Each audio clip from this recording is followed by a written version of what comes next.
महाराष्ट्र. मी नंदकुमार निळकंठ, शिवसेना उपजिल्हा प्रमुख. आज पलूस तालुक्यात महत्त्वाच्या बैठकीसाठी माननीय जिल्हा प्रमुख आनंदराव पवार बापू यांनी या बैठकीसाठी मला पाठवलेलं होतं.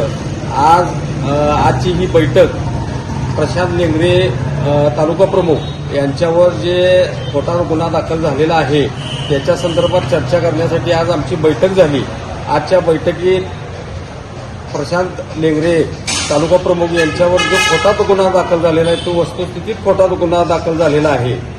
वास्तविक पाहता जिल्हा परिषदला एखादा उमेदवार आम्हाला उमेदवार न मिळाल्यामुळे आम्ही उभा केला असेल आणि त्यांनी जर सोशल मीडियाच्या माध्यमातून तालुका प्रमुख पदासाठी हा आमचा वाद आहे असं जर चुकीचं सांगितलं असेल तर या तालुक्यात तालुका प्रमुख पदाचा वादच नाही. मुळात प्रशांत लेंगरे हे 2010 पासून शिवसेना पक्षाचं काम शिवसैनिक म्हणून करत आहेत. 2016 पर्यंत तत्कालीन तालुका प्रमुख लालासाहेब गोंदिल यांच्या निधनानंतर प्रशांत लेंगरे यांना त्यांचं काम पाहून पक्षानं त्यांना तालुका प्रमुख पदाची जबाबदारी दिलेली आहे. सध्या पक्षाच्या अजेंड्यावर SRSचं जे काम चालू आहे ते काम अतिशय गतीनं चालू आहे आणि ते काम चालू असताना शिवसेना पक्षात कोणत्याही बदलाचा विषय नाही. त्यामुळं तालुका प्रमुख पदाचा हा वाद नाही आणि सोशल मीडियाच्या माध्यमातून ज्या बातम्या येतात की तालुका प्रमुख पदाच्यासाठी हे असा गुन्हा दाखल झालेला आहे. वास्तविक पाहता प्रशांत लेंगरेंना आम्ही 2010 पासून ओळखतो.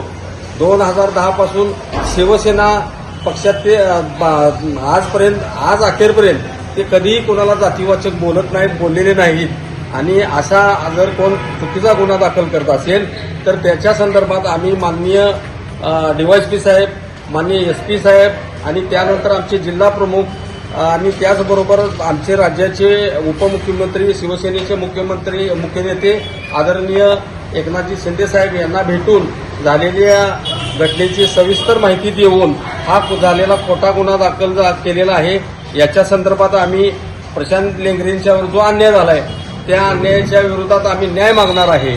आणि त्याचबरोबर शिवसेना सांगली जिल्ह्यातील सर्व पक्ष संपूर्ण पदाधिकारी प्रशांतजी लेंगरे यांच्या पाठीशी ठामपणे उभा आहेत. त्यांना कुठल्याही प्रकारचा जर त्यांच्यावर अन्याय होत असेल तर शिवसेना त्या अन्यायाच्या विरोधात सर्व पदाधिकारी जिल्ह्यातील त्यांच्या पाठीशी उभा आहेत.